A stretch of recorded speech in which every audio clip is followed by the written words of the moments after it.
Բլումբերգի Թուրքիան ծանրութ հետև է անում Հայաստանի հետ ցամաքային սահմանն առաջիկայում վերաբացելու հարցը։ Հայաստանը երբեք չի հրաժարվել բանակցություններից, բանակցային փաստաթղթերի հրապարակումը բուռն քննարկումների, մանիպուլյացիաների տեղիք է տվել։ Կտրիչ Ներսիսյանը սպառնալիք է Հայաստանի պետական անվտանգությանը, վարչապետը կարծում է մայրաթոռը կալանքի տակ է։ Բարի օր, դուք դիտում եք առաջին լրատվականը, ես Ժիրայր Ոսկանյանն եմ, ուղիղ եթերում մեկնարկում ենք կարևոր թեմաների քննարկումը։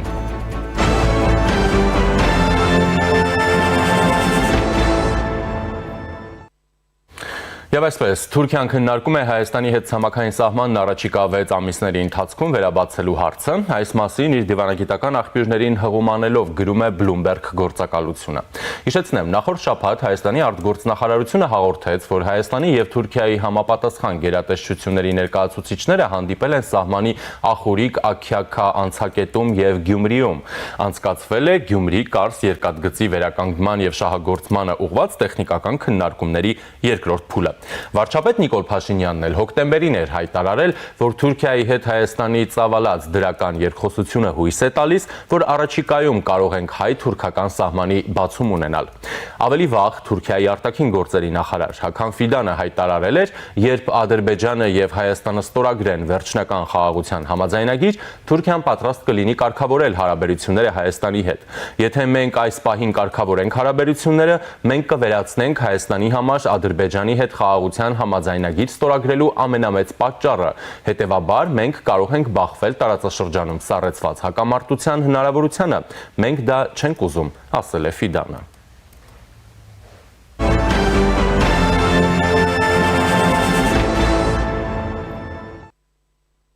Կառավարության Լեռնային Ղարաբաղի հակամարտության բանակցային գործընթացի փաստաթղթերի հրապարակումից հետո բուռն քննարկումներ են սկսվել դրանց շուրջ։ Նախորդին ազգային ժողով կառավարություն հարցուպատասխանի ժամանակ Հայաստան խմբակցության падգամավոր Ագնես Ախամոյանն էր հետաքրքրվել, թե ինչու փաթեթում չկա QST փաստաթուղթը։ Ի պատասխան վարչապետ Փաշինյանը հայտարարել է, որ Հայաստանի կառավարության տիրապետության ներքո QST փաստաթուղթ չկա։ Ես շատ մտածել եմ, թե ինչու չկա, եւ իմ պատասխանը մեկն է, որ դա նույնիսկ բանակցային լիարժեք փաստաթուղթ չի եղել, դա եղել է դավադրություն եւ դա է պատճառը, որ այդ համատեքստում տեղի է ունեցել հոկտեմբերի 27 եւ դրան նախորդած ու հաջորդած իրադարձությունները, ուրիշ որևէ բացատրություն չկա։ Քիվեստի փաթեթի հենքը այնա, ինչ որ տպված է փաթեթում, որը Լևոն Տեր-Պետրոսյանի շտաբը, Լևոն Տեր-Պետրոսյանը տվել է հայկական ժամանակ թերթին եւ հրապարակվել է։ Էտա Քիվեստի գաղափարական հիմքը եւ էլ չեմ ասում դրա կարիքը չկա, ես վերջերս Ազատություն ռադիոկայանը շատ մանրամասն փաստաթղթերով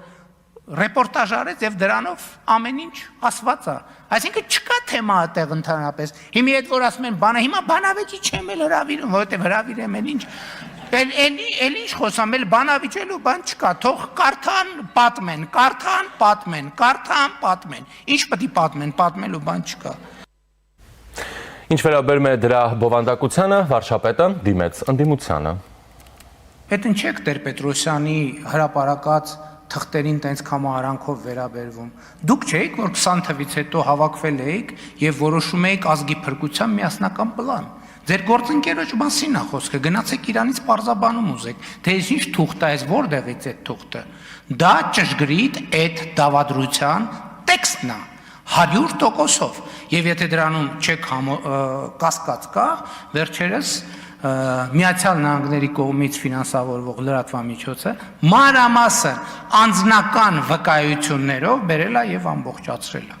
Երկրորդը, այս 5 տարի է Քիվեստ եք ասում։ Էլի Քիվեստ այդքան ուժեղ, լավ ծրագիր էր, իրականացնեիք։ Ավելին, դուք եք Քիվեստից հրաժարվել, գնալով 2007 թվականին, մադրիդյան սկզբունքներ առաջարկելով, բայց եթե այդպես լավ բաներ Քիվեստը ինչ եք հրաժարվել։ Վարչապետ Նիկոլ Փաշինյանը այսօր եւս ճեպազրույցում հայտարարել է, որ երբեք չեն հրաժարվել բանակցություններից ու խոսել 2019 թվականի ԵԱՀԿ Մինսկի խմբի համանախագահների առաջարկից։ Այդ փաստաթուղթը ձևավորվել է այն գործընթացում, երբ որ ինձ անհրաժեշտ է եղել, այդ թվում համանախագահների ամփոփ տեղեկատվությունը, թե ինչ բովանդակություն է գեներացված բանակցային գործընթացում։ Շատ կարևոր է արձանագրել, որ այդ փաստաթուղթը ոչ թե ձևավորվել է իմ վարած բանակցությունների արդյունքում, հասկանում եք, այս շատ կարևոր նրբություն է, որտեղ ես այդ ընթացքում դեռևս իմ շփումներում շարունակել եմ գտնվել տեղեկատվության հավաքման փուլում, թե ինչա տեղի ունեցել եւ ինչա տեղի ունենում բանակցային գործընթացում։ Եվ այդ փաստաթուղթը ներկայացվել է որպես ամփոփ նկարագրություն բանակցային գործընթացում նախորդ շրջանում տեղի ունեցած եւ գեներացված բովանդակության։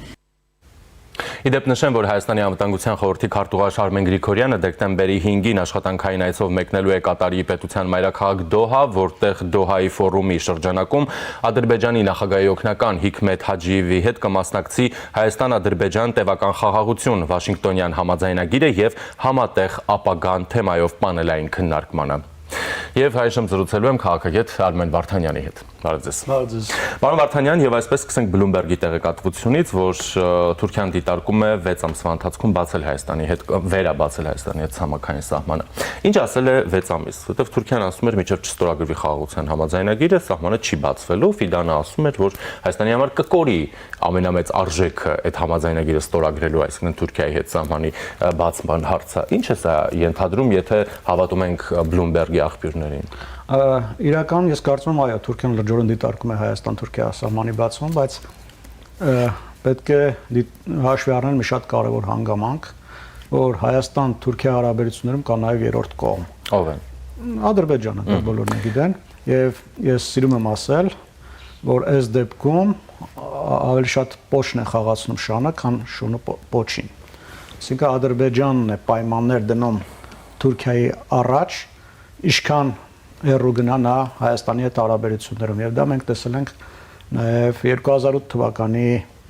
այդնի ֆուտբոլային դիվանագիտության շրջանակներում, երբ որ Ադրբեջանը բառացիորեն սպառնում էր Թուրքիային, որ էժան նավթամթերքից եւ գազամթերքից կկտրի, էներգառեսուրսներից կկտրի Թուրքիային եւ այլ ծայրահեղ քայլերի մասին էր խոսում։ Հիմա էլի իրեն գրեթե բացահայտացում են, որ Հայաստան-Թուրքիա հարաբերությունների կարգավորումը եւ նաեւ սահմանի բացումը կախված է իրենցից։ Իսկ Ադրբեջանը կարծես թե այնքանը չի շտապում գնալ այդ քայլին, որովհետեւ իմ խորին համոզմամբ Ալիևը որոշակի վախեր ունի։ Եթե հիշում եք, պատերազմից հետո նա մի առիթով ասաց, որ թույլ չի տալու, որ Հայաստանը ուղղի իր ողնաշարը, իրենք ամեն ինչ անելու են, որ տնտեսական առումով էլ խեղդեն Հայաստանին։ Եվ այս տեսանկյունից ես թերահավատ եմ, հորետես եմ, որ Ադրբեջանը վերջնականապես այսպես կանաչ լույս կվառի այս գործընթացի վրա, որովհետև Հայաստան-Թուրքիա սահմանի բացումը նշանակում է Հայաստանի տնտեսության ավելի ուժեղացում, տարբեր հաշվարկներ կան, որ մինչև 1 միլիարդ կամ ավելի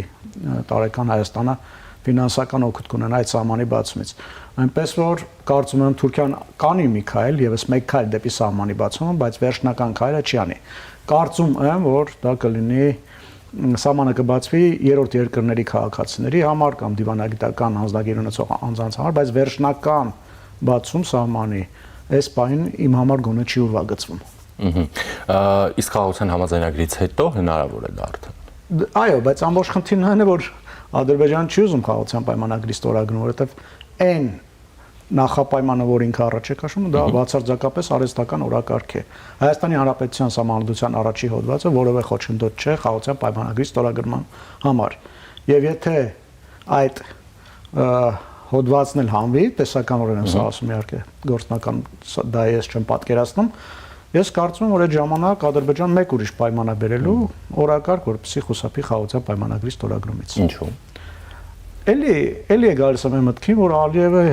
ինչ որ կարծում է, որ Հայաստանը կարող է ինչ որ մի փուլում ռևանշի գնա կամ փորձի գնա վերադարձնելու Լեռնային Ղարաբաղ։ Այո, որովհետև այդպիսի վախեր նա ունի եւ ժամանակ առ ժամանակ դրա մասին ինքը գոնե ենթագծական մակարդակով ցույց է տալիս։ Ժամանակ առ ժամանակ նա ասում է, որ Հայաստանը հանկարծ չմտածի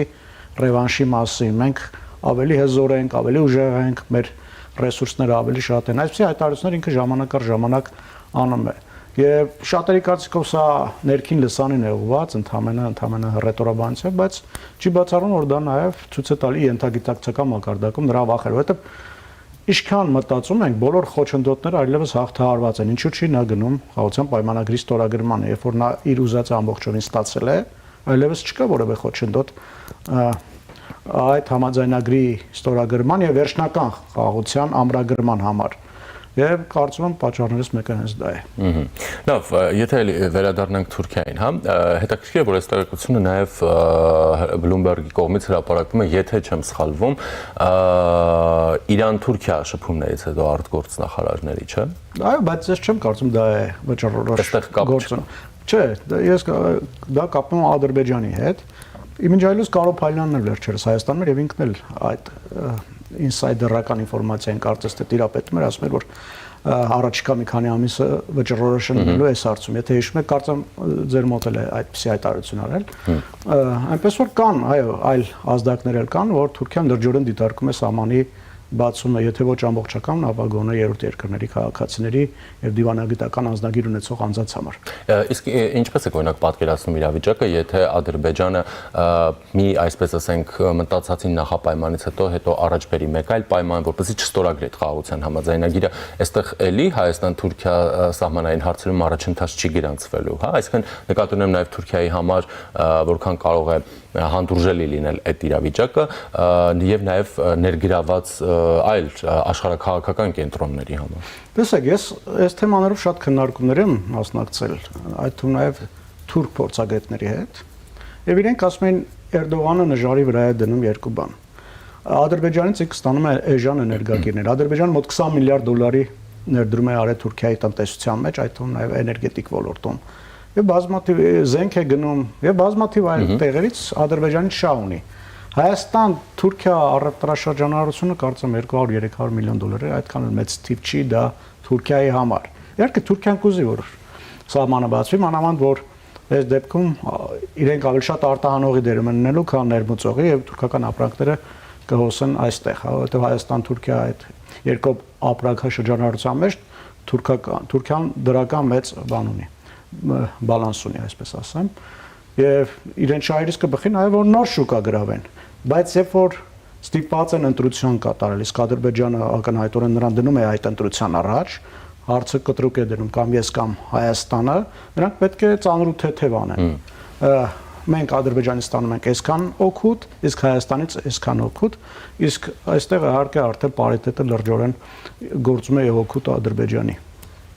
Իսկ այլ ներգրաված կենտրոնները այդտեղ իրավիճակ չեն կարող փոխել։ Ցավոք ոչ, որովհետև եւ 2008-ին տեսանք ովքեր էին ներգրաված, ԱՄՆ պետքարտուղար Հիլարի Քլինտոնը ֆուտբոլային դիվանագիտության մեջ ներգրաված ամենաակտիվ դերակատարը հենց նա էր Իմիջայլոց։ Եթե հիշում եք։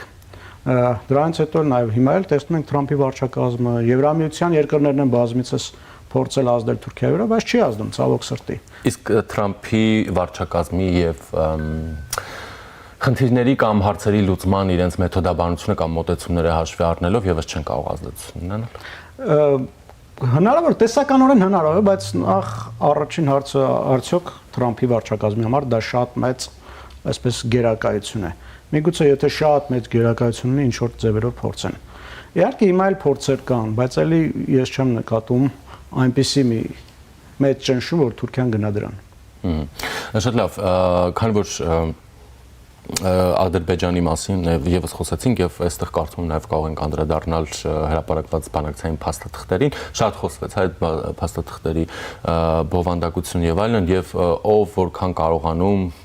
նաեւ մանիպուլացնում է այդ բովանդակությունը բանակցային։ Ձեզ համար ինչ հետեւություն արեցիք այդ փաստաթղթերից հետո։ Կոնկրետ իմ համար որևէ նոր բան չկա, արդեն ամեն ինչ պարզ է, տարբեր ձևերով փաստաթղթերը արտահոսել են։ Այստեղ ինտրիգը միայն այն էր, թե ինչ է պատասխանել վերջին 2019 թվականի հայտնի առաջարկին Փաշինյանը, որովհետև ընդդիմության որոշ շրջանակներ այնպես են ներկայացնում, որ եթե Փաշինյանը ճկուն լիներ, կարող էր այնպես անել, որ կանխեր պատերազմը, ընդ որում ասում են նաև այն ուժերը, որոնք որ դեմ են եղել, այսպես ասեմ, հողերի հետ վերադարձին։ Եթե դա ասի ՀԱԿ-ը, ես դա կընդունեմ, եւ դրա մեջ իհարկե ճշմարտություն կա, որովհետեւ միակ քաղաքական ուժը ՀԱԿ-ն էր եւ էլի շատ չնչին կուսակցություններ, բայց առանցքային ուժերից մեկը երկրում, միակ կարելի ասել, ՀԱԿ-ն էր, Լևոն Տեր-Պետրոսյանի գծի կողմնակիցները, ովքեր որ կոչ են արել ընդունել Լավրովի պլանը եւ հետ վերադարձնել այդ 5 շրջանը։ Մնացածները եւ Սերժ Սարգսյանի թիմը եւ Քոչարյանի Դաշնակցությունը եւ այլն, դեմ են եղել դրան, գոնե վերբալ մակարդակով ասում են, որ իրենք դեմ են դրան։ Եվ հիմա ասել, որ եթե Նիկոլ Փաշինյանը ճկուն լիներ, պատերազմ լիներ, դա այդքան էլ իրականում այդպես չէր։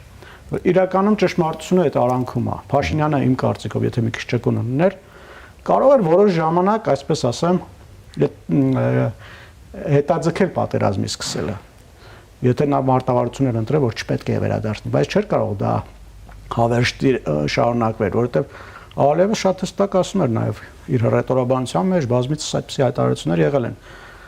Կամ Հայաստանը պետք է վերադարձնի հողերը, կամ մենք կգնանք ուժով, զենքով կվերցնենք այդ։ Իսկ այդ բaragայում, երբ որ ռազմական բալանսը խախտվել էր հոգու Ադրբեջանի, դու չես կարող տարիներով Ալիևին խաբես, չես կարող ընդ որում ոչ միայն Ալիևին Պուտինին էլ, որովհետև այս հարցում Ռուսաստանը եւ Ադրբեջանը կոալիցիա էին կազմել եւ համատեղ այդ տանդեմով էին Հայաստանի վրա ճնշումներ գործադրում։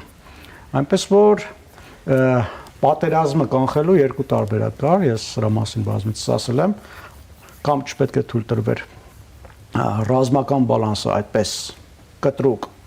եւ այդպես էականորեն փոխվեր հոգուտ Ադրբեջանի, իսկ դա տասնյակներ անգամ ավելի մեծ եղել Ադրբեջանի ուժը փաստորեն, քան Հայաստանն է, կամ գնար Լավրովի պլանի իրագործմանը, վերադարձվեր այդ 5 շրջանները։ Ոչ նա արել, ոչ նա։ Ոչ նա արել, ոչ նա, այո։ Բայց ես դրա համար ասում եմ, անդիմության այն հատվածը, որոնք որ դեմ են եղել, որոնք որ ասենք իշխանություն են եղել, իրենց օրոք ռազմական բալանսը այդքան կտրուկ փոխվել է։ Հիշում եք, չէ՞, տարիներ են եղել Ադրբեջանի ռազմական բյուջեն Հայաստանից 8 անգամ ավելի, 7-8 անգամ ավելի մեծ է։ Հայաստանի պետական բյուջեից էլ մեծ։ Պետական բյուջեի հավասարվում էր, բայց ռազմական բյուջեների համեմատությունը 7-8 անգամ ավելի մեծ էր։ Տարի եղել Հայաստանի ռազմական բյուջեն Սերժ Սարգսյանի ժամանակ ընդ որում։ Եղել է մոտ 300 միլիոն դոլարի սահմաններում, Ադրբեջանինը 2 միլիարդ 100 միլիոն, 2 միլիարդ 200 միլիոն, 7-8 անգամ ավել է։ 10 տարվա կտրվածքում այդպիսի ահռելի մեծ ճեղքվածք է առաջացել։ Եվ Օնիկ Գասպարյանը, որը որ ի պաշտոն է իր ժամանակահատվածի ամենատեղեկացված մարդն էր, Հայաստանի գլխավոր շտաբի պետն էր, եւ նրան որևէ մեկը նաև չի կարող անվանել նիկոլական, որովհետև հենց Նիկոլ Փաշինյանը նրան հեռացրեց այդ պաշտոնից։ 44 օրյա պատերազմից հետո բասնամակ է հրապարակել, որտեղ նշում է, որ ինքը երբ որ պաշտոնի է անցել 2020 թվականի հունիսին, Նիկոլ Փաշինյանին զեկուցագիր է գրել, որ Հայաստան-Ադրբեջան ռազմական բալանսը լրջորեն խախտվել է եւ դա վերականգնելու համար պետք է 8 միլիարդ դոլար։ Այն ժամանակ Հայաստանի ամբողջ բյուջեն կարծում 4 միլիարդ դոլար էր։ Այսինքն այն ուժերը, որոնք որ նպաստել են ճակերտավոր դրան, որ ռազմական բալանսը այդպես էականորեն խախտվի եւ նաեւ եթե հիշում եք Փաշինյանը երբ որ իշխանության եկավ, այդ նույն հանրապետականները մերձ շրջանակները ասում են եկել է որ հողերը տա, եկել է դա էլ իր ազդեցություն ունեցավ։ Այդ մարդուն Նիկոլ Փաշինյանը տարան իրացիոնալության դաշտ։ Դրանով գիտեին ինչ է սպասվելու, այստեղ պետք չէ։ Այո, բայց այդ մարդիկ իմ ասածն այն է, որ իրանք չունեն քննադատեն Փաշինյանը։ Դե այո։ Պետք է անկեղծ դնեն, ազնիվ քաղաքական դաշտում կան այդպիսի գործիչներ իմիջիալուց, որ ասում են այո, մենք սխալվել ենք, մենք էլ ենք կարծում թե ուժեղ ենք, մենք էլ ենք դեմ եղել այդ հողերի վերադարձին եւ մարդիկ անկեղծորեն խոստովանում։ Իսկ այն մարդիկ, այն քաղաքական գործիչները, քաղաքական ուժերը, որոնք նպաստել են Հայաստանի այդքան թուլացմանը, Ադրբեջանի ռազմական բալանսի մեծացմանը հոգուտ Հայաստանի համեմատ եւ նաեւ դեմ են եղել հողերի հետ վերադարձին, դրանք այդ քաղաքական ուժերն ու քաղաքական գործիչները որևէ բարոյական իրավունք չունեն իշխանությանը քննադատելու։ Իսկ իրենք եթե ասում են, եթե մենք լինեինք պատերազմ չերնի, դա բացարձակ սուտ է, որովհետև Նույնատ Ալիևը ասաց պատերազմից հետո 44 օրյա, որ իրենք 2016 թվականից արդեն Հայաստանի իշխանության առաջ դրել էին այս պայմանը, ըստ էության Ռուսաստանը եւ Ադրբեջանը, Պուտինը եւ Ալիևը Հայաստանի իշխանություններին արդեն 2016 թվականից անկյուն էին մղել եւ հարցը կտրուկ էին դրել։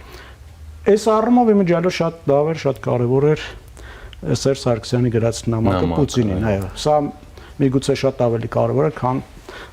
բանակցային փաստաթղթերի հրապարակումը, որովհետեւ բանակցային փաստաթղթերին արդեն բոլորս ծանոթ ենք։ Իսկ այս նամակը արդեն որոշ այսպես լույս է սփռում այն հարցի վրա, թե ինչպիսի այսպես տրամադրություններ էր Հայաստանի իշխանության մոտ։ Իսկ այդտեղ Սերժ Սարգսյանի մոտ իհարկե շատ լուրջ մտավախություններ կային։ Մարդը գրեթե կարմիր գծով նրա նամակում գրեթե կարմիր գծով գնում է, որ Ադրբեջանը փորձում է ռազմական ճանապարհով հարցեր լուծել եւ օգնություն է խնդրում Պուտինից։ Իմ տեղեկություններով կա նաև նամակ, համենայն դեպս իշխանական շրջանակները այդ մասին ասել են ինձ, ինսայդերական,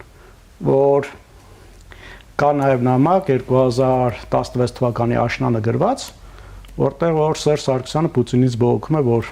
արդեն 1 տարի է զենքի համար վճարել են, բայց այդ զենքը տեղ չի հասնում։ Ես կոչ կանեմ իշխանությանը, եթե կա այդպիսի նամակ, դա էլ հրապարակեն, թող մի ֆեր ջարդվի, որովհետև այդ նույն շրջանակները, ՀԿ-ականները, միջև հիմա ասում են, որ դե Ռուսաստանից ավելի լավ դաշնակից Հայաստանը չի կարող ունենալ,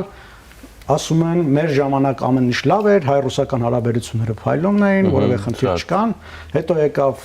այս ադրբեջանա-թուրքական իշխանությունը, Սորոսը գրավեց իշխանությունը, ամեն ինչ վատացավ, հարաբերությունները փլուզվեցին եւ այլն, որը բացարձակապես անհեթեթություն է։ Ես օգտվելով առիթից իշխանությանը կոչ կանեմ նաեւ եթե այդպիսի նամակներ կան, դրանք էլ հրապարակեն, մեր ժողովուրդը պետք է իմանա։ Այլևս պետք է բոլոր կարծրատիպերը ջարդվեն եւ միայն ռացիոնալության հիմքով մեր արտաքին քաղաքականությունը կառուցվի։ Հակի մասին խոսեցիք, բայց հիմա կարծես հակը բոլորին էլ տրամադրվածություն ունի։ Դե երևի չգիտեմ, եթե ամեն հարցում մեկ իրենց դժվար է տարանջատել օրինակ նույն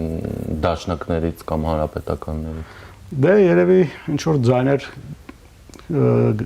ներքաշելու, ներգրավելու խնդիր ունեն, չգիտեմ ինչով է դա պայմանավորված, կամ չեն ուզում ամեն ինչում Նիկոլ Փաշինյանին կողմ արտահայտվեն, որպեսզի կարողանան իրենց զատել նրանից, չգիտեմ ինչով է դա պայմանավորված, այո, հիմա որոշ բաներ կան, որ իմ համար էլ է անհասկանալի։ Հետաքրքիր է, որովհետև այսպես ասենք, շատերը նաև պնդում են, որ այն ինչին օրինակ Հայաստանի իշխանությունները մեծամասամբ համաձայնել են կամ պատրաստ են եղել կամ իրականացրել են եւ այլն, նաև կարծես թե հենց այսպես ասենք այդ տեր-պետրոսյանական մոտեցումներն են դրանք։ Դա ամբողջովին այդպես չէ, իհարկե Տեր-Պետրոսյանը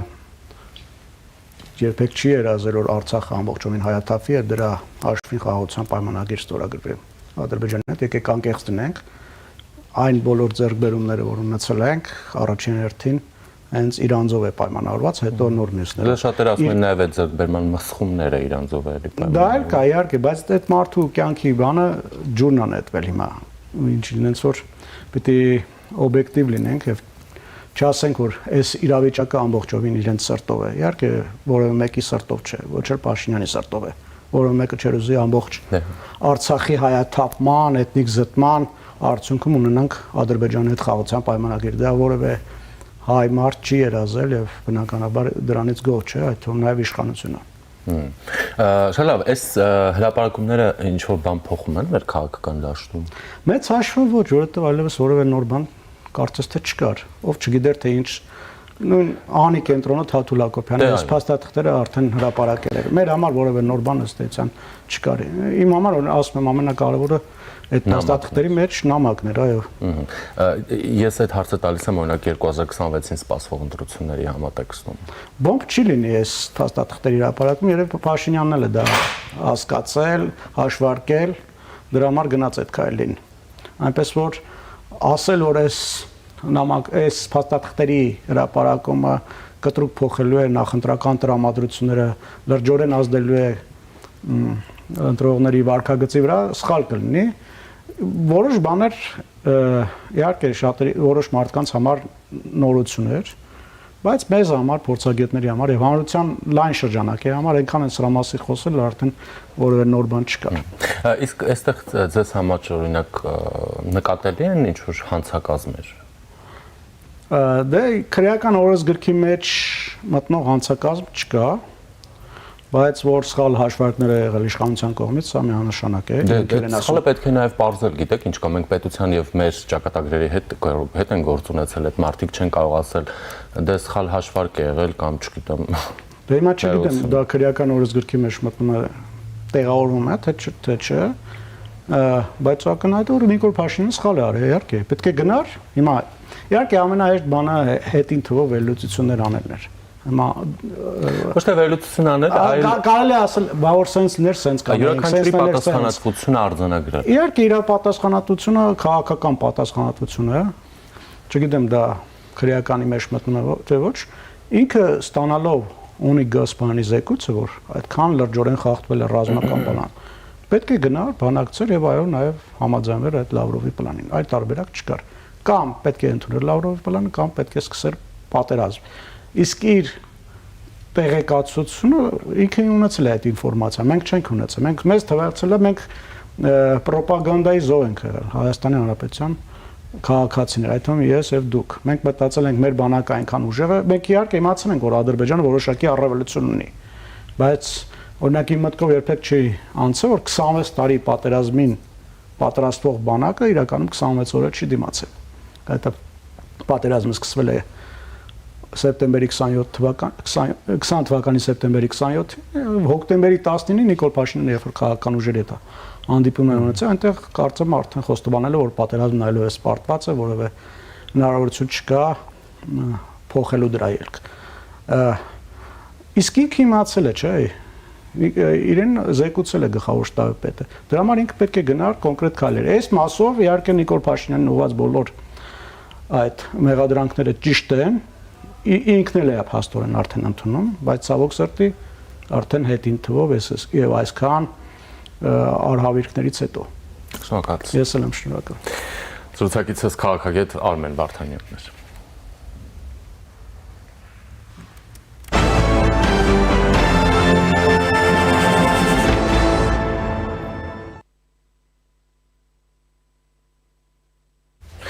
Վարչապետ Նիկոլ Փաշինյանը այսօր գործադիրի նիստից հետո դարձյալ պատասխանել է լրագրողների հարցերին, դե թոփ թեմաներից մեկը Կտրիչ Ներսիսյանի հարցն է։ Վարչապետը կարծում է, որ հայաստանյան առաքելական Սուրբ եկեղեցուն ոչինչ ավելի մեծ վնաս չի հասցնում, որքան Կտրիչ Ներսիսյանի ներկայությունը, եւ ոչ միայն։ Պրոցես է սկսվել եւ նա պետք է գնա այդտեղից։ Այստեղ ընտրության հարց չէ, կտա նա հրաժարական, թե ոչ, նա պետք է գնա, նշել է Փաշինյանը։ Սանի հետ ես շփվելու, խոսելու բազմաթիվ առիթներ եմ ունեցել եւ այդ խոսակցություններից իմ ստացած տպավորությունն է, այդ թվում իմ համոզման պատճառը, որ նրա ներկայությունը Մայրաթոր Սուրբ Էջմիածնում աղետալի վնաս է հասցնում հայաստանյան առաքելական Սուրբ եկեղեցուն։ Նիկոլ Փաշինյանը նաև ասել է, որ հայ առաքելական եկեղեցին մինչև հիմա շարունակում է ցարական փաստաթղթերի ավանդույթները, կանոնադրություն չի ընդունել։ Որթող շրջանում ամբողջական եւ հստակ կանոնակարգում եւ կանոնադրություն այդպես էլ նորմալ չի ընդունել։ Եվ մինչեւ վերջին այդպիսի փաստաթուղթը ցարական պոդոժենի կոչվող փաստաթուղթն է, որի ավանդույթով մեծ հաշվով որի ավանդույթները մինչեւ այսօր էլ շարունակվում է եւ նույնիսկ արդարադատության նախարարությունում գրանցած այն փաստաթղթում, որը ներկայացված է կանոնադրություն, դա ընդգծված է եւ արձանագրված է կանոնադրություն ընդունելու անհրաժեշտությունը։ Կանոնադրություն, որը ի վերջո կանոնակարգի հայաստանյան առաքելական Սուրբ Եկեղեցու գործունեությունը եւ հարաբերությունները։ Եվ ուզում եմ ֆունդամենտալ խնդրի անդրադառնալ բարեվարկություն։ Ես շատ բարձ հարց եմ տալիս։ Մենք այսքան մեխանիզմներ ենք ստեղծում, որպեսզի պետական պաշտոնյաների բարեվարկության, երաշխավորման եւ հաշվետվողականության մեխանիզմներ ձևավորեն, իսկ ինչու դա պետքա չլինի հայաստանյան առաքելական Սուրբ Եկեղեցում։ Վարչապետը նաև հայտարարել է, որ ինքը մասնակցում է միայն այն պատարակներին, որտեղ չի հնչում ամենայն հայոց կաթողիկոսի անունը։ Ես մտադիր եմ մասնակցել, մենք խնդրում ենք, որպեսզի այս փաստը, որ մենք համարում ենք, որ Կտրիչ Ներսիսյանը կաթողիկոս չէ, հաշվի առնվի։ Մի դեպքում կարող է ծանոթ լինել, դա կարող է ածաշխատող լինել, մյուս դեպքում կարող է որևէ տեղ աշխատող չլինել, երրորդ դեպքում կարող է ծանոթ լինել, չորրորդ դեպքում կարող է բարեկամ լինել, հինգերորդ դեպքում կարող է իմ օգնականը լինել, 6-րդ դեպքում կարող է 6-րդ մարդ լինել, 7-րդ դա կախված է նրանից, ով ում ճանաչում է եւ ով ինչ անձնական կապեր ունի։ Այստեղ ԱԱԾ-ն եւ մյուս ինստիտուտները կապ ունեն այնքանով, որքանով որևէ մեկին ճանաչում է։ Այնպես չի, որ քահանաները պետական մարմինների հետ մենակ իմ պատարակ գնալու առիթով են շփվում, իրենք բազմաթիվ հայտնի եւ ոչ այդքան հայտնի առիթներ կան, որ շփվում են, այնպես որ շատ մի նեղվեք այդ փաստերից։ Իսկ թե ինչու չի ցանկանում, որ այդ անունը հնչի, վարչապետը նշել է, որ Կտրիչ Ներսիսյանը սպառնալիք է Հայաստանի պետական անվտանգությանը։ Իսկ նախորդին ազգային ժողով կառավարություն հարցուպատասխանի ժամանակ ընդդիմությունից հետաքրքրվեցին, թե ինչպես է Փաշինյանը պատրաստվում մաքրագործել եկեղեցին, օրինակ Նավասարդ Կճոյանի հետ, որը հայտնի է սկանդալներով ու որի մասին Փաշինյանը ժամանակին բավականին կտրուկ է արտահայտվել։ Հաջորդ հարցի ժամանակ այդքան որ մտածում եք ներքին հանդի մասին, բա ինչի տանիք չկար, ինչի խմելու ջուր չկար ներքին հանդում։ Ես գնացել եմ Ճակատեն գյուղ,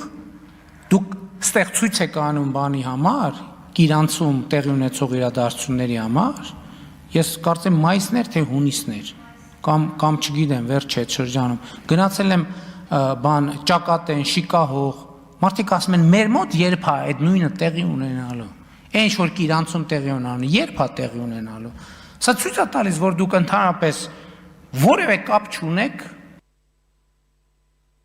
Վարչապետ Փաշինյանը ճեպազրույցի ժամանակ խոսել է նաև միանձնյա բացարձակ իշխանությունից։ Հայաստանում չկա նման բան, ժողովրդի իշխանությունը անբեկանելի է, իշխանությունը ձևավորվում է ազատ ընտրություններով, ասել է նա։ Նա նաև խոսել է նոր սահմանադրության ընդունման մասին։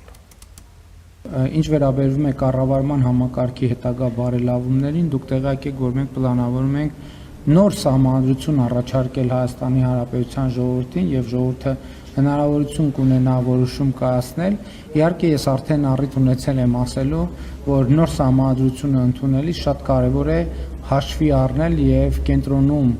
ուշադրության կենտրոնում ունենալ պետության զարգացման եւ հարատեվության օրակարգը եւ ցանկացած սահմանադրություն պետք է պետության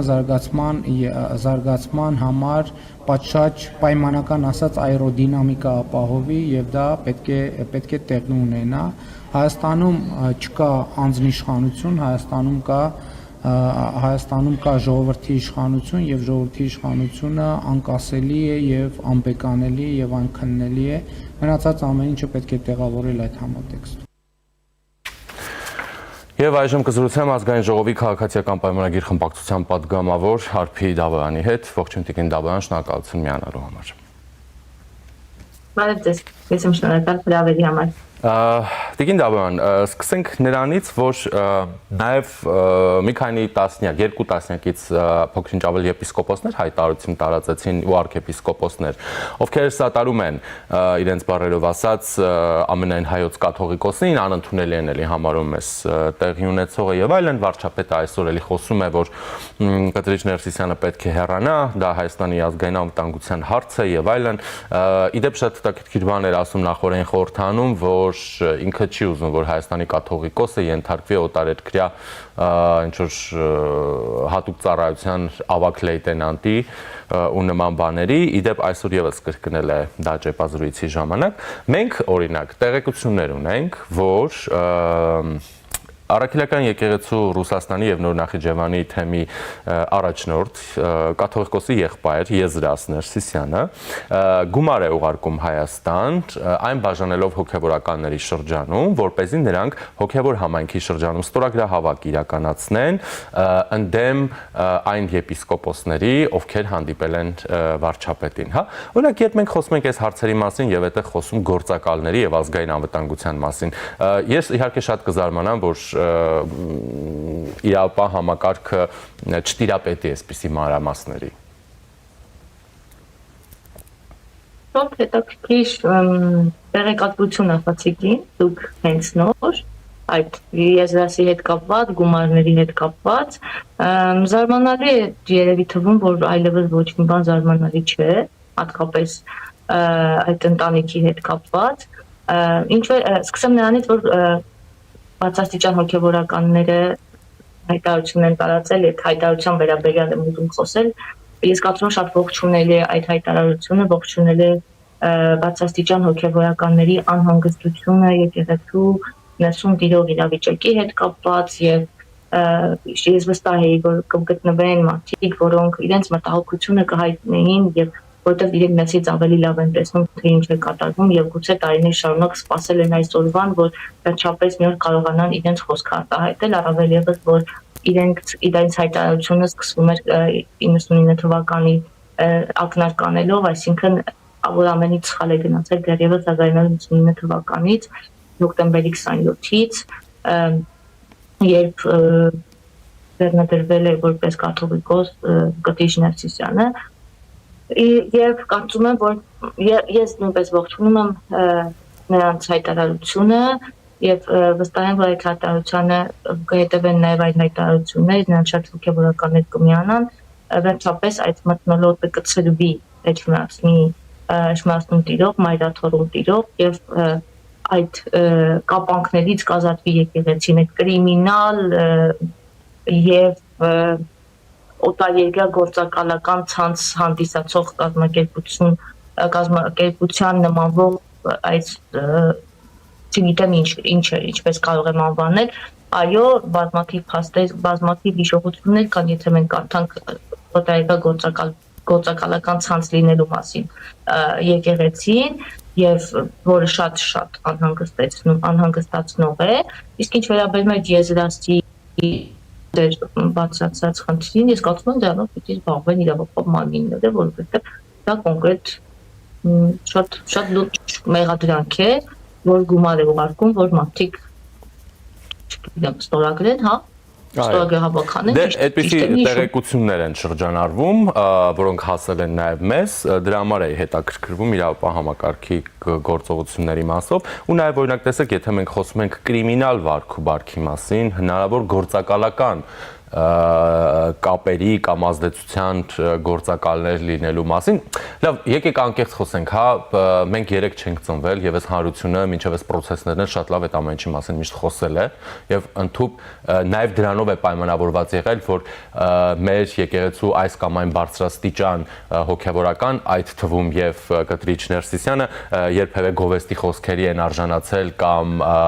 մեդալների են արժանացել, ինչ որ շքանշաններ են արժանացել, օրինակ Ռուսաստանի կողմից, հա, անհասկանալի է թե ինչ ծառայությունների օրինակ դիմաց։ Այդ ամեն ինչը տվել են խորքային կասկածների տեղիք։ Ուզում եմ ասեմ, երբ մենք հարցը դիտարկում ենք նաև կրիմինալ, գործակալական այս տրամաբանության մեջ, այստեղ ավելի շատ իրավապահ համակարգը գործ ունի անելու, քան թե այսինքն այն օրակարգին հետևող անձինք, որոնք իշխանությունն է առաջ բերել,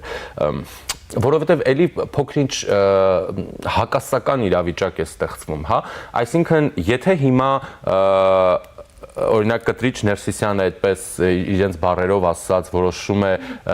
կանչվել կամ կոչվել հանգստի, վերջ, թեման փակվում է, նա էլ գործակալ չէ, նա էլ ազդեցություններ չունի արտաքին ուժերից, վերջ, կարող է հանգիստ գնալ, չգիտեմ, ծերությունը վայելել։ Ես կարծում եմ, այստեղ բոլորն անելիք ունեն։ Իմ նշած եւ ձեր նշած բոլոր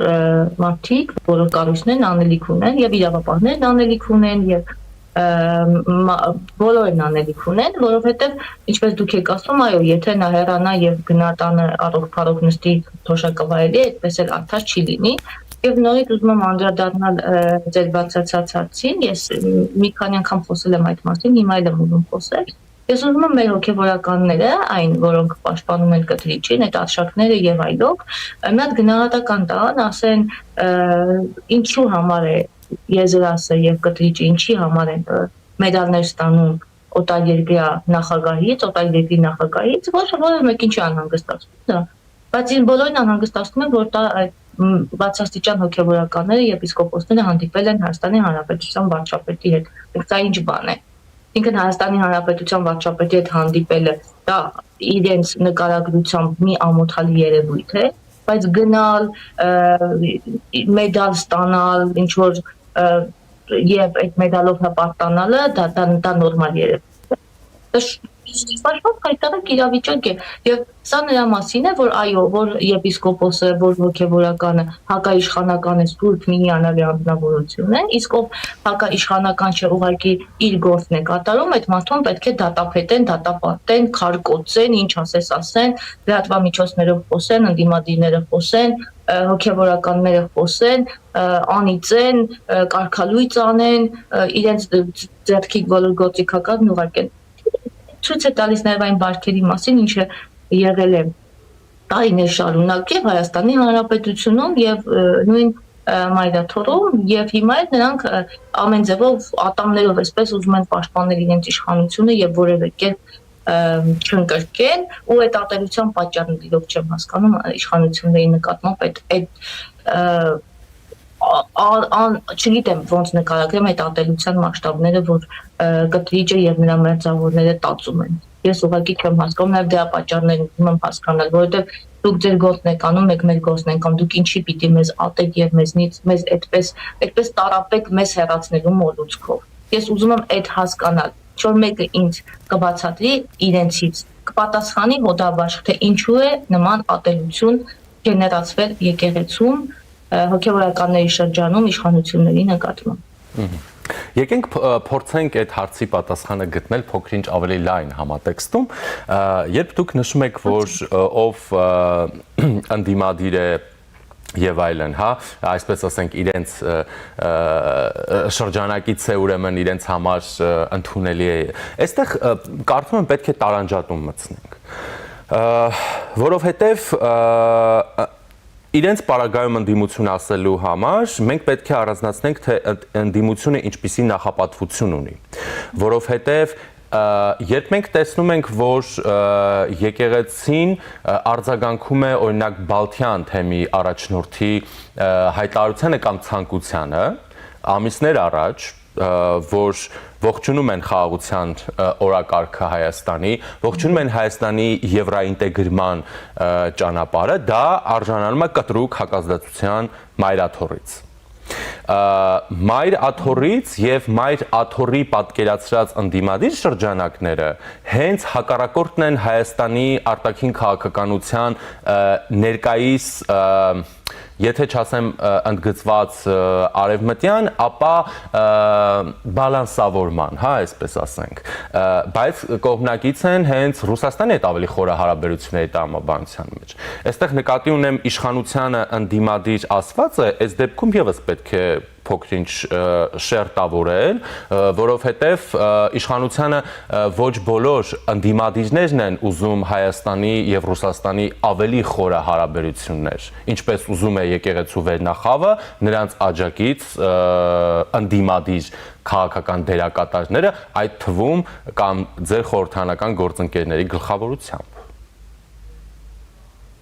Այդ տեսանկյունից նայելով եկենք նորից փաստենք, որ վերնախավը եկեղեցու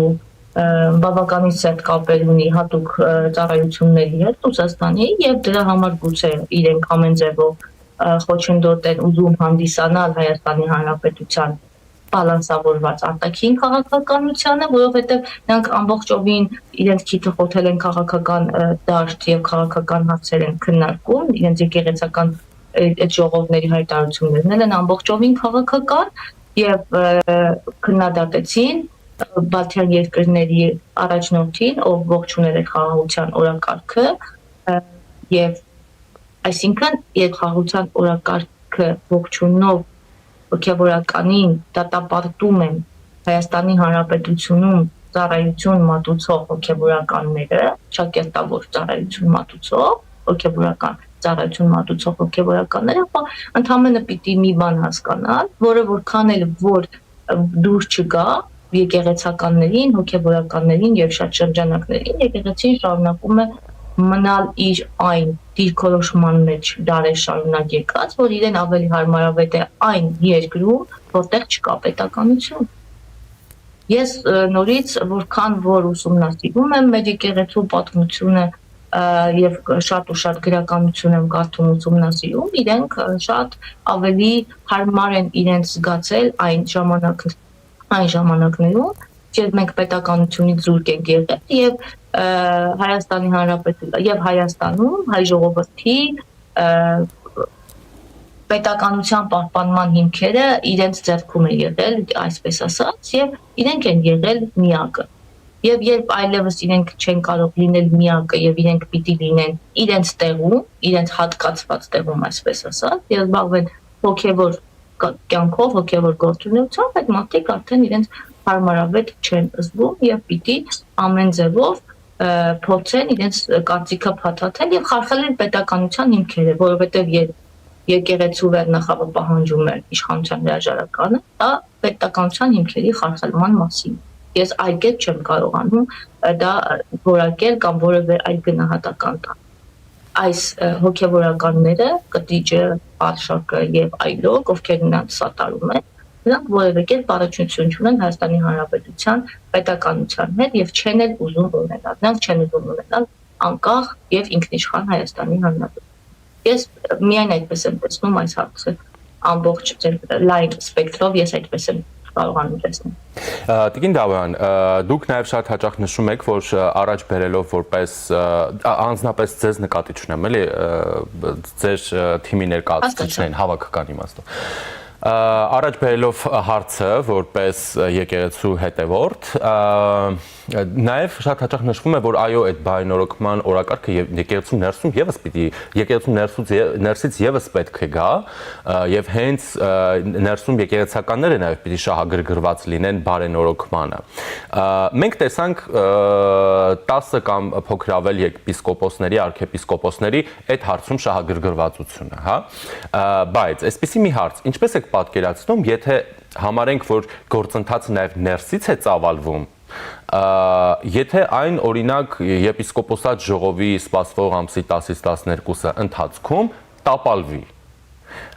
հետո ինչ է լինելու ձեզ։ Ես չեմ ուզում այդ կանխավարկածով առաջնորդվենք, որ այն կարող է տապալվել, որովհետև դեռևս մի քանի օր կա եւ մենք չգիտենք այնտեղ ինչ է կատարվելու եւ չգիտենք նաեւ շատ այլ հոգեվորականների դիրքորոշում։ Ես կարծում եմ պիտի սպասել այդ ժողովին եւ հստակ հասկանալ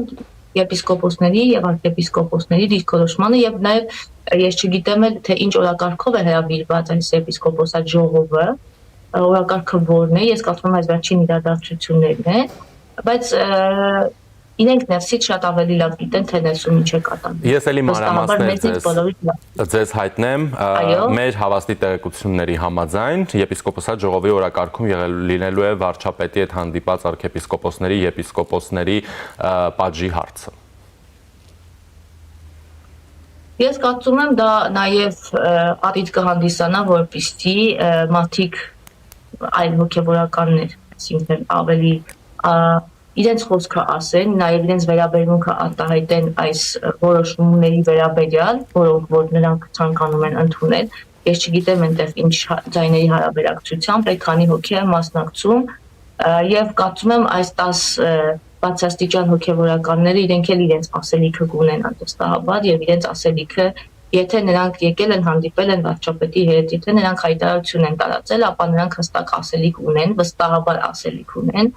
եւ անելիք ունեն, իրենք գիտեն ինչ են անում, քանի որ իրենք այդ միջավայրից են եւ այդ միջավայրում են ապրում տարիներ շարունակ եւ